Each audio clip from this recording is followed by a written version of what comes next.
Hey everybody, Alisa Crimaldi with Crimaldi & Associates in RentSWFL, Florida, and I'm here today to tell you about the importance of strategy in leasing your property.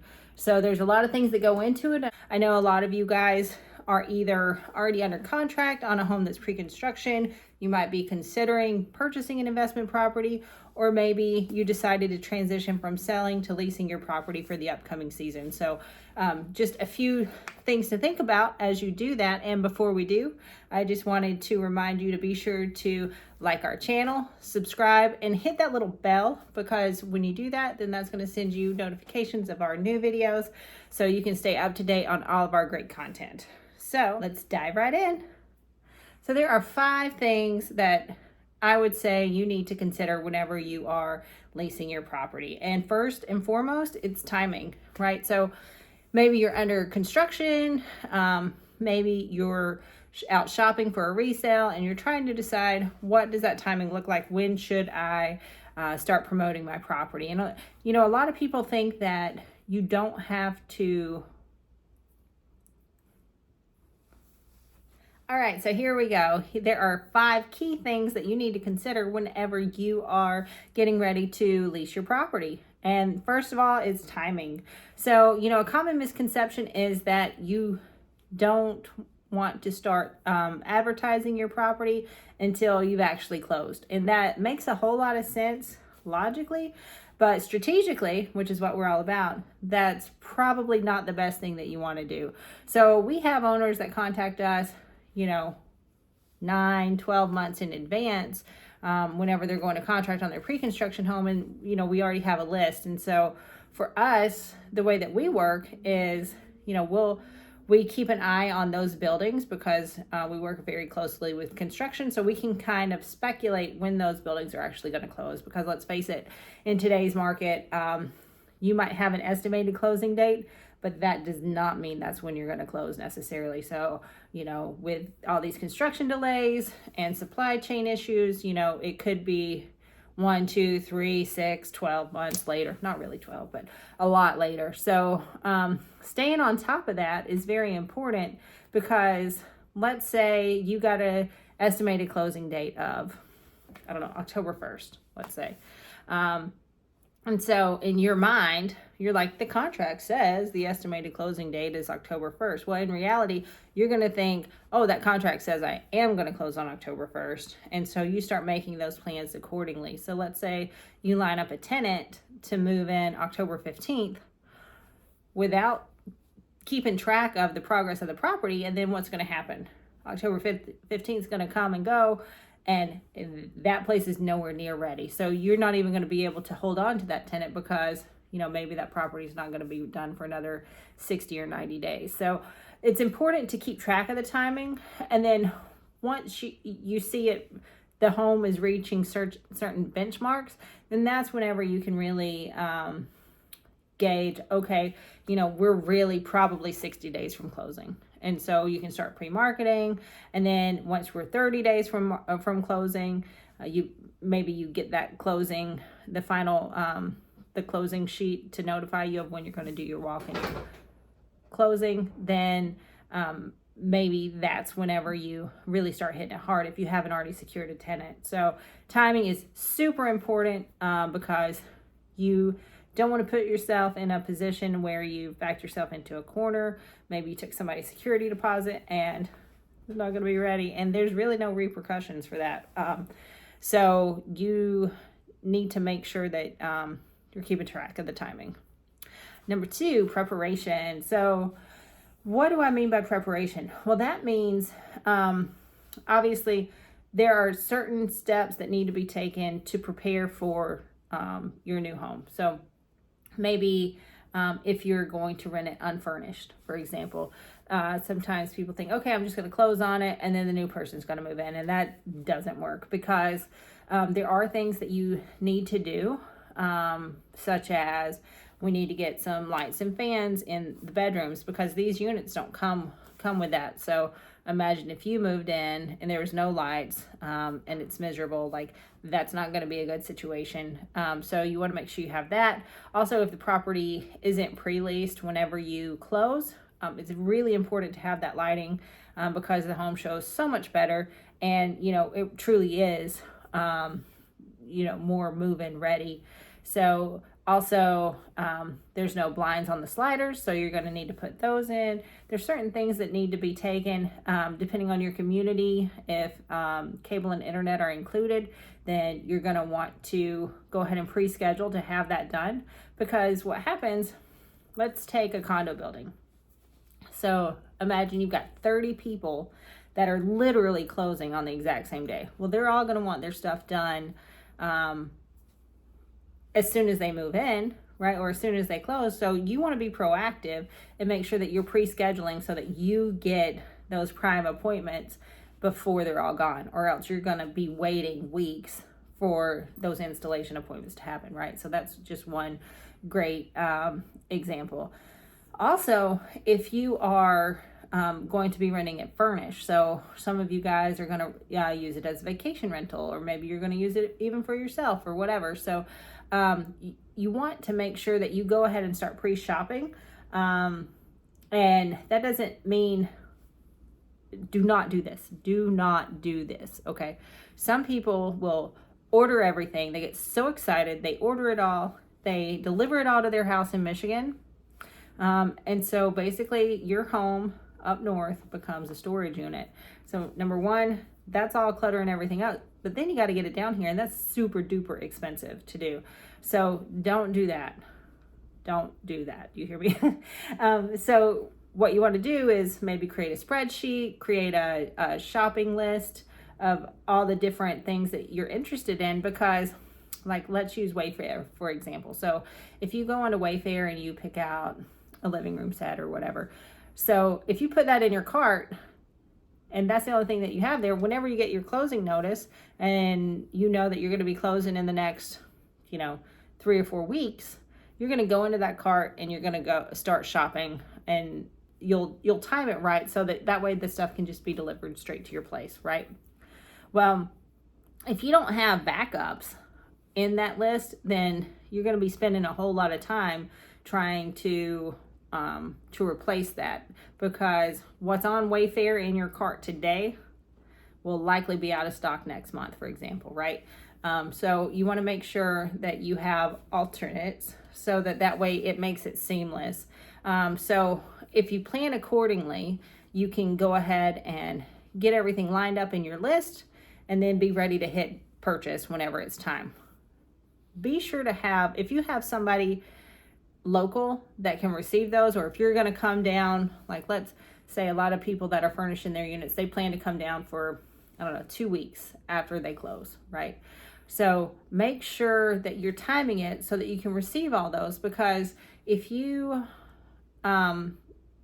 wait and then you get down here and you're here for a limited time, let's say you're here for 2 weeks, then you're going to spend the first 3 or 4 days driving yourself crazy, driving all around town, going to different furniture stores. They're not going to have stuff in stock. And then you're going to wind up having to deal with the same delivery issues to either find somebody to receive them, or you're coming back down, or whatever. So that's just a mess. So to streamline the process, if you have all this pre-planned, so then you order it from Michigan, for example. So you're sitting at home in Michigan, you press order, and then that way the deliveries are coming while you're down here setting the unit up. And that's definitely the most streamlined way to do it. Another thing that I've seen my super organized owners do is they'll create a list, an Amazon shopping list, and for all of your pillows and sheets and pots and pans and all that kind of stuff. That might not be the most economical way. Like if you get really caught up in, going to Macy's and using your coupons and your Star Pass and whatever, you might wind up spending a little bit more doing this, but it is so much work setting up a furnished unit that you'll thank yourself. So you might spend a couple $100s more in the long run, but money well spent, because they'll have their list and they'll say, okay, my condo's closing on October 1st. I'm going to be in town from October 1st to October 10th. Then guess what? On September 30th, they go into their Amazon cart. They just hit order, and then all that stuff is showing up on your doorstep. And why is that important? Because yes, you could easily go to Home Goods or Macy's or whatever. But first of all, it's exhausting to keep going back and forth because your car, even if you rented an SUV or a van or whatever while you're down here, it's going to take several trips to get all that stuff back and forth. It's also going to be super exhausting hauling it all up and down the stairs and doing all that. So believe me, just have it ordered, delivered to your door for that little window while you're here setting it up, and you'll be so happy that you did. So those are a few of the key components that I would say getting ready to lease your property. The other thing you want to think about is the exposure. So, you know, you've got this great new property coming up, and oh gee, I'm going to post it on Facebook, and, you know, maybe somebody will take it, or, you know, I'm going to tell my friends about it or whatever. Well, as the market becomes more competitive, then you need to have a better strategy than that. And because it's not just rentals, like if it's for a furnished unit, it's not just rentals during season, but it's also the off season. So if you want to capture that additional income in the off season, then you want to make sure that you have that proper strategy. And that's not just where you market, but it's also who you market to, who you market with, the networking, all those little nuances that really help our owners, at least, you know, that helps create additional revenue in the off season, and also finding the right tenants during season. So some of you guys are going to be buying these properties specifically for cash flow, and that's great. And so those owners tend to be less particular about the tenants and the processes, I guess, let's say. But a lot of people that we represent use the homes themselves, and it's either for themselves or for their family to come down, or maybe clients, you know, whatever, while it's not rented. And so they're looking for the management of their home to make sure that the home is kept to a higher standard. Because if you have a lot of wear and tear on the home, then that really shows pretty quickly. So within a couple of years, your furniture is going to start looking ragged. Your condition of the home is just going to look not as impeccable as if it was treated with a little bit more care, let's say. So you want to make sure that you're looking at that. Another thing that a lot of people forget about is compliance. So what I mean by that is not only with the state and the county, but also with the association. So if you're buying a property in an HOA, they have rules. And so they have their leasing guidelines. Like most of the communities that we represent a large amount of properties in, they have a 30-day minimum rental. They have different guidelines. They have different transfers. They have different specifications. And then as the community ages, then those can change from condo association to condo association. So you got to make sure that you're staying up to date on what those things are, or else you're going to get a nastygram in the mailbox saying that you're not compliant and you're going to get fined. And, you know, it could get to the point where your tenant is forced to leave by the association. So you definitely want to make sure that you're staying up to date on that, or if whoever you're working with is aware of all those things, so that way you don't get any unnecessary drama on that front. And then, you know, last but certainly not least is your partnership. So who are you going to partner with to get this done? Are you going to do it yourself? Are you going to hire somebody? Are you going to impose on your neighbor? So what does that look like? And I would say that varies. You know, everybody that we deal with, either as a client, as a friend, as a fellow homeowner, whatever, everybody's at different stages in their lives, and that's okay. You know, if you want to manage it yourself and take on that responsibility, then that's great.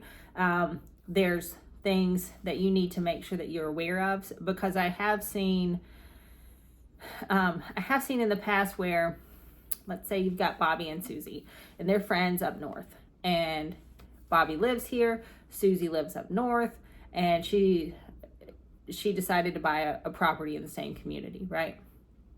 And so She rents it out. Well, Bobby lives there all year long. So she's just going to keep calling him. Bobby, can you bring this in? Bobby, can you do that? Can you meet the tenants and let them in? Can you, can you let the cleaners in? Can you go make sure nothing's broken? All that. And so to Susie, that seems like it's not imposing because Bobby's there. He lives next door. It's great. It's easy, whatever. But I've seen on multiple occasions where that kind of relationship can get strained because, unfortunately, there's no way for that to not be one-sided, right? So you run into a little bit of an issue with that. So I would say if that is the situation you're in, just be cognizant of that. And at least send them a thank you card or a bottle of wine or something, because that could get old really fast. But it's also, if you want to do it yourself, then how does that look? And so, I know owners that post their listings on, different online formats where they're having to pay that third-party provider basically a booking fee, which is very, very close to whatever a full property management fee is. So, I would say do your due diligence and run those numbers, because if you're paying, and I won't name any specific sites, but there's a very big site out there that you pay 10 to 12% on just to find the tenant, and then that site also charges your tenant a finder's fee on top of that. So now your tenant is paying extra money.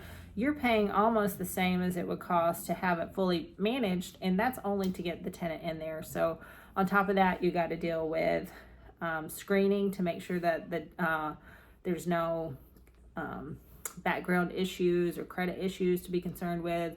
You're also worrying about who's going to be there to coordinate the maintenance, who's going to coordinate the cleaning when they leave, who's going to do the inspections when they leave. If there's any kind of problems, there's all sorts of Florida statutes that you have to comply with. If you want to make a hold on the security deposit, what happens if they dispute that security deposit? How do you respond to that? Like, there's so many nuances. And so to spend just a tiny bit more to have somebody else deal with that might be worth considering. And you also want to think about, like, how much is your time worth? Think about it. For those of you guys that are still working, think of what you earn on an average hourly basis, right? So if you worked 1 extra hour, would that pay for somebody else to deal with this for the duration of the lease, right? So there's different things to think about. And that's just a few. So I hope that helps spark your interest. So if I missed anything that you guys have questions about, please be sure to comment below. And if you're thinking about leasing your home, then definitely feel free to give us a call. We're happy to help talk you through some of the nuances. We've been doing this for 20 years. And if you are not looking to lease your home or just want to say hello, then we will definitely be out around the pool if you're at one of our key communities. We do own in a few of these ourselves. And so you'll always see us around. And don't forget to like, subscribe, and hit the little bell. And I will see you next time. Have a great day.